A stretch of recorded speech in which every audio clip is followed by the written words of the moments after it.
jangan terburu-buru menilai seseorang zuhud atau hubud dunya. Tidak semudah itu. Kitanya sendiri sebagai pelakunya juga tidak sadar bahwa kita ini masih hubud dunya loh. Rasanya sudah zuhud. Nah, itu persoalannya. Alladzina dhalla sa'yuhum fil hayati dunya wa hum yahsabuna annahum yuhsinuna sun'a.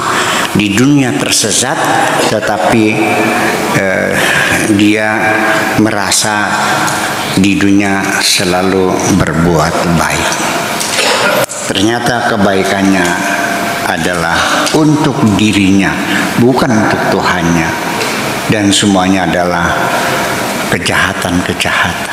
Lupakan saja masa lalu, nikmati saja hari ini, serahkan saja masa depan kepada Tuhan.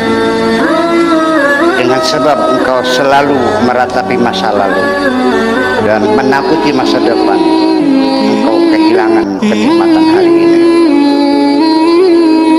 Carilah, larilah yang kencang, wahai kekasihku.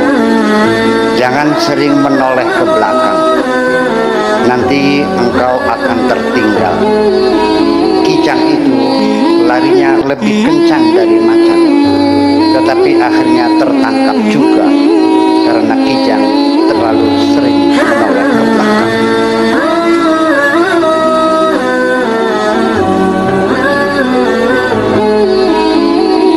Warahmatullahi wabarakatuh. Bismillah, tawakkaltu 'ala Allah, la haula wala quwwata illa billah. Asyhadu an la ilaha illallah wa asyhadu anna Muhammadar Rasulullah. Allahumma shalli ala sayyidina Muhammadin wa ala alihi wa sahabatihi ajma'in, ma ba'd. Kita lanjutkan pada halaman 264. Bismillahirrahmanirrahim. Ini alinianya panjang, paling akhir ya, halaman 263 ya, alinianya panjang sampai 264 yang terakhir. Bismillahirrahmanirrahim. Anta mahusun, kamu itu kacau balau ya, termasuk gangguan kejiwaan juga, mahus, haus ya, bahasa Indonesianya haus.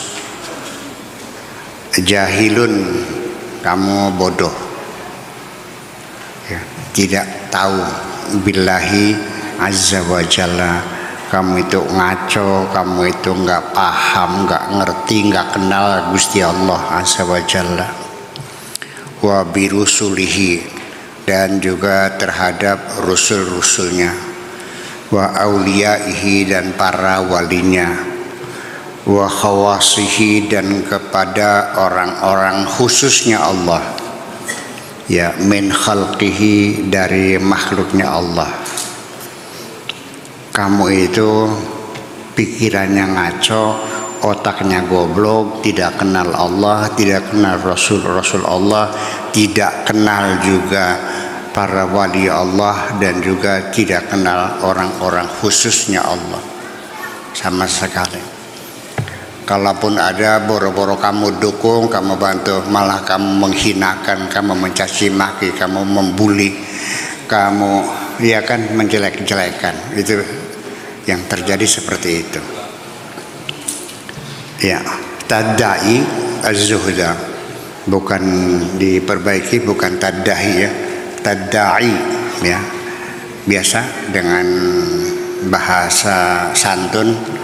La'alla shawab, jangan khotok, jangan bilang salah, barangkali benernya seperti ini. Tadai bukan tadahi, tadai salah cetak ya. Tadai zuhda, kamu mengklaim kamu berpola hidup zuhud, kamu mengaku punya pola hidup sederhana, zuhud, tidak senang dunia ya. Wa anta raghibun, padahal kamu cinta dunia.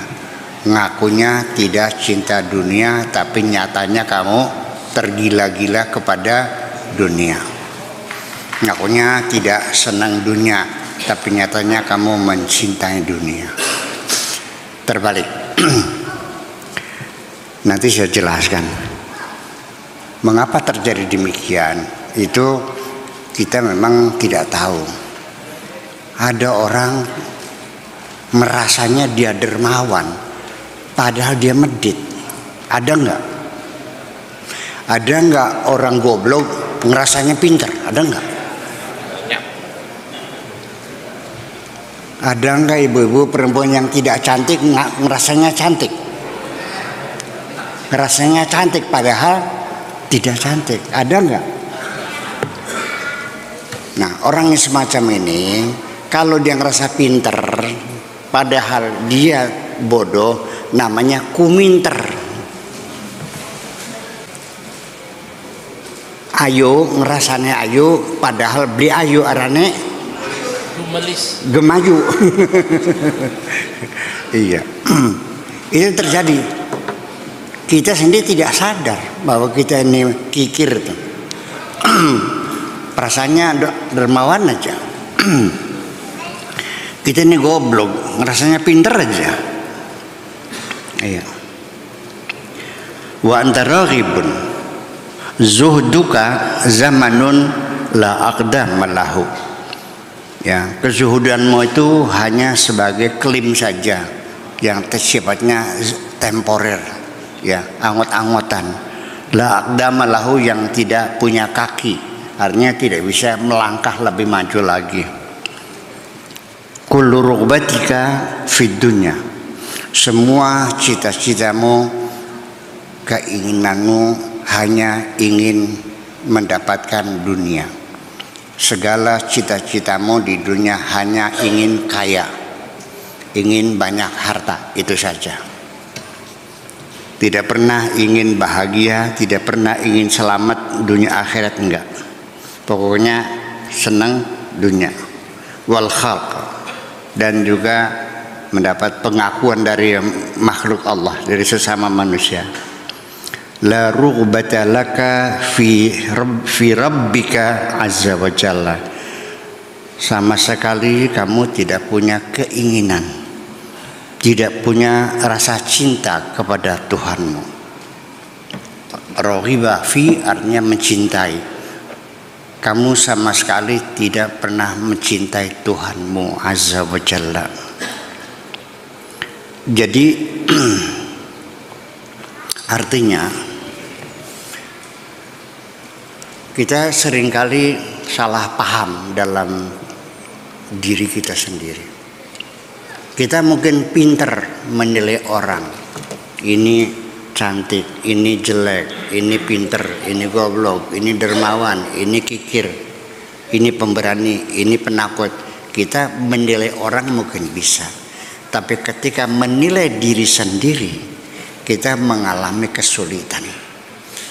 Mengapa? Karena introspeksi itu ada hambatan-hambatannya, ada kesulitan-kesulitan untuk melakukan introspeksi. Metani, ngerti metani?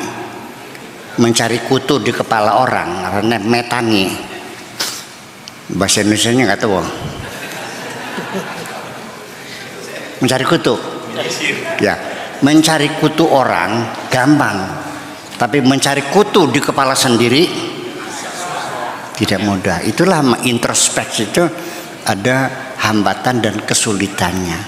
Kita menilai kedermawanan orang bisa, tapi menilai kedermawanan kita nggak bisa.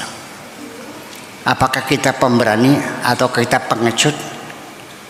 Kita salah perangsa. Salah perangsa itu apa? Salah anggapan. Salah duga ya, salah duga. Nah, ini yang sering ditegur oleh Allah, ya, dengan firman-Nya yang jelas sekali menegur kita. Maukah engkau kuberitahu? Qul hal nunabbi'ukum bil akhsarina a'mala, tentang orang-orang yang amalnya merugi. Maukah kamu kuberitahukan tentang orang-orang yang amalannya merugi? Mau nggak? Kita mau nggak? Mau nggak saya beritahukan kepadamu tentang orang-orang yang amalnya rugi? Beramal tapi rugi. Mau nggak? Mau. Siapa mereka? Alladzina dhalla sa'yuhum fil hayatid dunya, di mana dia upayanya, kerjaannya ya sehari-hari di dunia itu tersesat. Dia itu adalah orang-orang yang selama di dunia tersesat. Wahum yahsabuna annahum yuhsinuna sun'a, tetapi dia merasa selama di dunia selalu berbuat baik, tapi nyatanya selama di dunia dia berbuat jahat. Ya, dia merasanya selama di dunia aku berbuat baik. Ini yang menjadi masalah. Kadang-kadang kita tidak konfirmasi. Coba dong tanya teman kita, bagaimana menurut kamu? Saya ini pinter enggak? Nanya dong. Tato, saya pinter enggak? Nanya dong. Jangan langsung diputuskan sendiri. Ternyata ketika kita konfirmasi kepada orang lain pun juga tidak jujur juga ujung-ujungnya mah. Iya. Tadi bilang ya Buya pintar kan karena berenak. Di belakang saya ngomongnya jelas ya. Bisa apa sih Buya kok gitu. Ya, orang sama tidak jujur kepada kita kalau belenak. Atau juga mungkin dia jujur tapi dia tidak meliputi pengetahuannya tentang diri saya. Wala yuhituna bi syai'in min ilmihi illa bima syaa. Jadi nggak bisa kita meliput orang, mengetahui dari segala aspeknya, dari segala sudut pandangnya, dari segala perspektifnya, nggak bisa. Kita hanya melihat dari satu sudut. Makanya kita tidak jujur juga. Yang tahu persis adalah Anda sebetulnya tentang diri Anda. Tapi Anda tidak jujur sama orang lain, ya tidak jujurnya ya. Kemudian juga tidak lengkap pengetahuan tentang diri kita. Nah, itu persoalannya. Jadi di dunia selama ini merasanya berbuat baik. Sampai akhir hayatnya sehari-hari nenteng-nenteng daftar pahala. Sebab selama ini dia berbuat baik, nyumbang masjid, bikin pesantren, sholat tahajud, sholat duha, ya kan, nyantuni anak yatim piatu dan sebagainya. Ternyata begitu pulang hanya ada daftar dosa-dosa dia. Ini yang menjadi masalah. Mana sholatku wahai malaikat? Kata malaikat, ku catat bukan sholat tapi nungging, meleding. Bahasa Jawanya meleding, bahasa Sundanya nungging. Artinya bokongnya ke atas, kepalanya di bawah. Ya, jengking. Saya sodako sama tidak. Anda ini memperbudak orang lain, bukan sodako. Memperbudak orang lain dengan uang kamu, sehingga kau bungkam itu mulut orang dengan uang kamu. Ini bukan sedekah. Kalau naruh uang di hanya sinden di panggung, namanya sedekah atau sawer?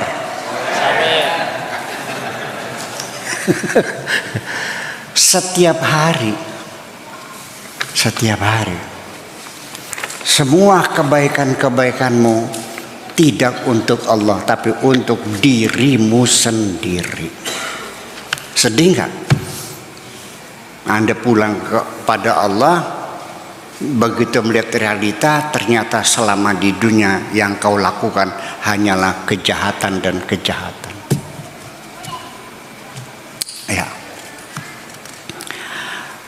mumpung ingat sekali lagi, bukankah kita sudah memproklamirkan, menyatakan dengan sesungguhnya bahwa segala macam pujian, sanjungan, penghargaan, dan lain-lainnya itu semuanya milik Allah. Betul enggak? Itu yang kau yakini kan? Dari mana? Dari alhamdulillahirabbil alamin. Alhamdulillah utawi sakahe puji iku lillahi tertentu kaduwe Gusti Allah. Artinya segala macam sanjungan dan pujian itu milik Allah. Betul? Nah, ketika Anda hatinya berharap sanjungan, meminta disanjung, apakah itu bukan pengkhianatan? Mau berebut dengan Allah? Pernah ngerasa berdosa enggak? Adakah di sini yang merasa aku berdosa karena aku berebut sanjungan dengan Allah? Ada enggak?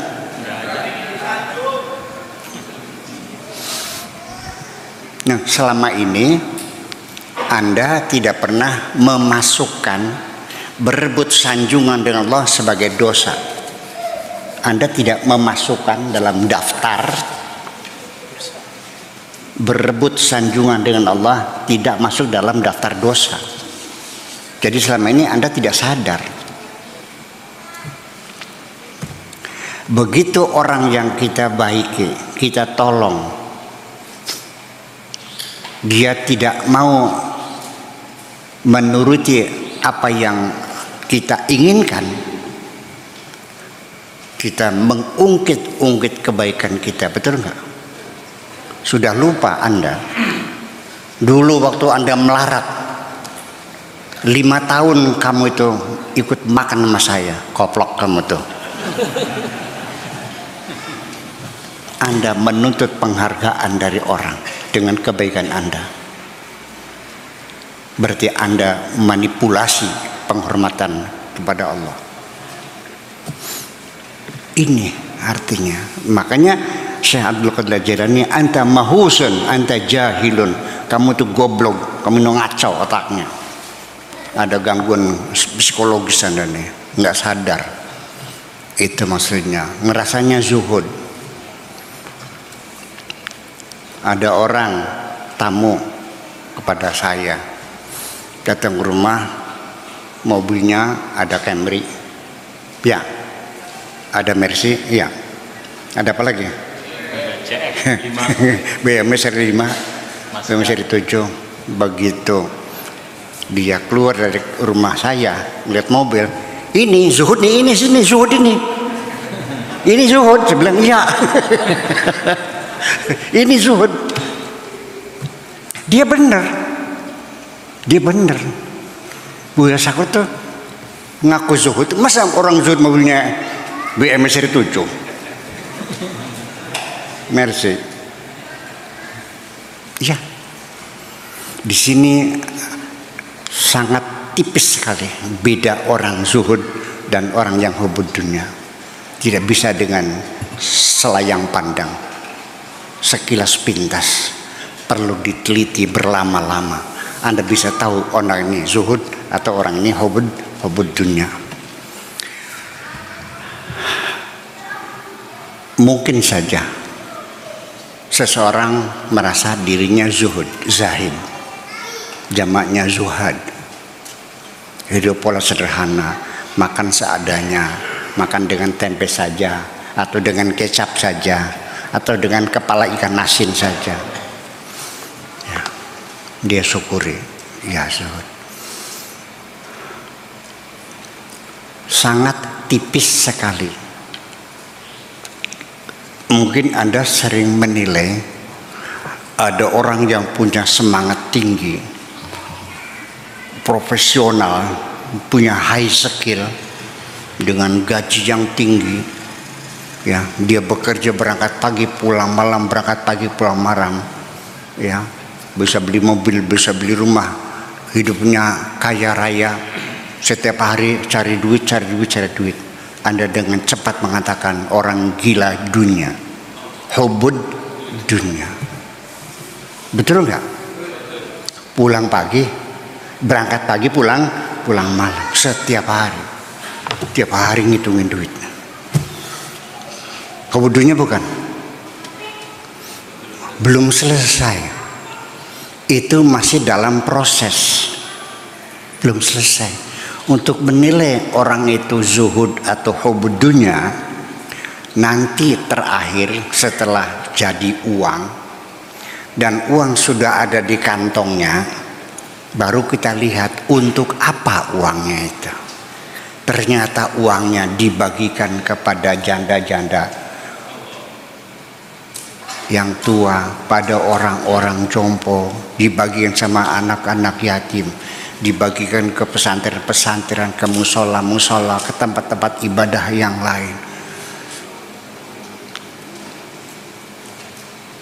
Dia makanya pakai segakin, dia makanya cukup nasi dengan kecap saja, uangnya ngasih menolong ponakan-ponakan yang pinter-pinter ya untuk kuliah. Dia makan cukup dengan nasi. Baru kita tahu orang itu zuhud atau hubud dunia setelah uangnya di kantong. Dalam proses kita nggak tahu, betul nggak? Ada lagi orang yang rumahnya gubuk, makanya sama nasi kecap saja, ya. Sepedanya, pedanya somplak. Bajunya udah tayangan, apa tayangan itu berkarat. Zuhud belum tentu. Saya ulangi dengan cerita lama ini. Ada cerita lama. Seorang murid berguru kepada mursyid di Baghdad. Bukan di kota, tapi di pantainya ya, di dekat pantainya. Ya kalau sekarang mungkin Kuwait lah termasuknya. Setelah sekian puluh tahun, kata gurunya, sudah sampai di sini saja. Ya, ilmu saya sudah saya serahkan semuanya. Tapi si murid saya ingin melanjutkan, boleh. Adakah guru yang lebih tinggi lagi? Ada. Gimana di Syria? Boleh saya ke sana? Silakan boleh. Tuh. Nah ini gurunya itu, mursyid yang ada di Baghdad itu, hidupnya zuhud, bersahaja, orangnya baik, tidak pernah menyakiti orang. Sehari-hari makannya itu ngejala biar dapat ikan banyak, yang diambil cuma 2 biji 3 biji buat perutnya saja, sisanya dibagi-bagikan setiap hari. Dapat ikan seember, yang dibawa hanya 2-3 buat makan, yang lainnya bagi-bagikan. Zuhud enggak? Zuhud. Nah, pergilah dia muridnya ke Syria, ketemu sama mursyidnya. Ya setelah muter-muter nggak ketemu, namanya Syekh Abdullah. Ada nggak? Di mana rumahnya? Di sini nggak ada Syekh Abdullah. Waliullah itu nggak ada Syekh Abdullah tuh. Muter-muter, ada lagi Abdullah tukang kayu. Abdullah nggak ada. Ada juga Abdullah itu rumahnya yang kayak istana itu. Dia pikir barangkali ini yang waliullahnya ini barangkali istana. Betul saja, begitu datang, pulang ditunggu di rumahnya, pulang sudah rumahnya kayak istana, pakai kereta kencana, yang keretanya berlapis emas, ditarik kudanya 4 kuda. Masa wali begitu? Dia juga bimbang. Wali bukannya, tapi jadilah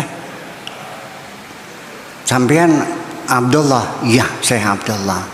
Saya dari Baghdad. Oh, saya tahu. Kamu muridnya Syekh Hano. Oh, iya betul. Oh iya. Oh iya, berarti ya betul dia. Berarti kan. Ya. Silakan masuk. diajak masuk, ternyata di dalamnya perabotan rumah tangganya sama berlapis emas. Pembantunya cewek-cewek cantik-cantik lagi. Ini boleh dan apa nih? Begitu. Baru dia menyampaikan, saya ini datang sini mau belajar. Ya, bisakah yang mulia membimbing saya? Oh, nggak bisa. Saya sibuk, setiap hari saya bersama raja. Saya berbisnis. Saya sudah nggak sempat saya bimbing lagi. Nggak bisa. Mohon maaf, nggak bisa bimbing kamu. Sudah pulang lagi aja ke sana. Ya udah, kalau begitu mah. Apa yang Bapak pesankan untuk mursyid saya di Baghdad? Tolong sampaikan kepada gurumu, otaknya jangan mikirin dunia terus. Otaknya jangan mikirin dunia terus. Terbalik enggak? Yang kaya mursyid yang mana? Yang di Syria? Iya.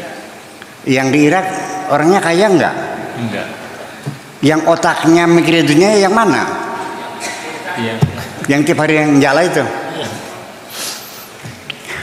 Begitu pulang ke Irak, kata gurunya, kenapa nggak bisa? Beliau sibuk. Saya suruh sini lagi aja katanya. Ya, ada pesan apa? Nggak ada, jangan bohong. Mana mungkin dia berani menyampaikan kan? Jangan bohong. Nggak ada, nggak bisa. Mesti ada pesan. Iya, ada. Apa pesannya? Tolong sampaikan kepada gurumu, otaknya jangan mikirin dunia terus. Dia merasa betul, itu betul. Memang saya selalu mikirin dunia. Setiap saya mau menebar jala, dalam pikiran saya barangkali aja dapat emas. Jadi hawa nafsu masih ada. Yang hartanya berlimpah, dia sudah tidak memikirkan dunia. Yang datang-datanglah, yang pergilah. Mobil ya mobil, tapi dilihatnya itu kan kaleng. Mobil BMW kaleng bukan? Agia, kaleng. Ayla, Mercy, semuanya kaleng kok. Persoalannya jangan terburu-buru menilai seseorang zuhud atau hubud dunya. Tidak semudah itu. Kitanya sendiri sebagai pelakunya juga tidak sadar bahwa kita ini masih hubud dunya loh. Ngerasanya sudah zuhud. Nah, itu persoalannya. Alladzina dhalla sa'yuhum fil hayati dunya wa hum yahsabuna annahum yuhsinuna sun'a. Di dunia tersesat tetapi dia merasa di dunia selalu berbuat baik. Ternyata kebaikannya adalah untuk dirinya, bukan untuk Tuhannya. Dan semuanya adalah kejahatan-kejahatan. Ya. Sekalipun kebaikannya dia nyumbang masjid 500 juta. Tapi ngomongnya, kalau nggak ada gue nggak bakal jadi masjidnya. Kalau tanpa aku, tanpa sumbangan dari aku nggak bakal jadi masjid ini. Hebat kan? Pernah dengar gak orang ngomong begitu? Bawahannya salah, dia marah. Ngomongnya apa? Masa depanmu ada di ujung penaku ini. Hebat banget. Ada manusia bisa menentukan masa depan manusia. Nasib manusia ada di ujung penanya. Siapa dia kalau bukan Tuhan? Dia ternyata sudah menuhankan dirinya. Sangat tersembunyi sekali. Makanya karena sangat tersembunyinya, makanya dalam ilmu tasawuf dibilangnya syirik khafi. Kesyirikan yang tersembunyi. Kalau menyembah berhala mah namanya syirik jali, syirik yang nyata. Orang yang sebodoh-bodohnya orang melihat orang menyembah berhala, jelas itu syiriknya. Tapi menyembah dirinya sendiri, kita enggak merasakan. Ya, ternyata kebaikan-kebaikan Allah dimanipulasi untuk dirinya sendiri, untuk kepentingannya sendiri. Itulah kira-kira. Jadi siapa yang hamba Allah, siapa yang bukan, sangat tipis sekali. Kita sering dimanipulasi kebaikan itu oleh manusia, sehingga akhirnya di ujungnya kita disuruh berterima kasih kepada sesama dan kita tidak boleh mensyukuri Tuhan. Ya, orang itu tersinggung kok, nyumbit dari saya kok, masa syukur sama Allah? Saya dapat jual sawah kok, masa terima kasih kepada Tuhan? Kapan Tuhan mau memberikan uang? Bayangkan kalau dinyatakan seperti itu. Sekalipun tidak dinyatakan, tapi hatinya mengatakan begitu. Sekalipun orang itu tidak mengatakan aku Tuhan, tapi di hati dia mengatakan seperti itu. Sekalipun Tuhan ada, kalau aku tidak ada, enggak bakal jadi. Betul nggak? Lamun lakareang mangsa dadia, begitu nggak? Pernah nggak mendengar orang ngomong gitu? Jadi sekalipun ada Tuhan, ingin yang nggak jadi, karena saya ada. Kalau saya nggak ada, nggak jadi. Jadi yang jadi Tuhan siapa? Itulah. Jadi beda tipis sekali dan perlu diwaspadai. Tapi Anda jangan menuduh orang seperti ini. Ini Anda untuk introspeksi supaya jujur. Anda itu iya atau tidak gitu zuhudnya, masih hubudunya atau tidak. Itu Anda menilai diri Anda sendiri. Tapi ilmu ini jangan dipakai untuk orang lain. Juga salah juga. Kita tidak tahu. Gitulah makanya.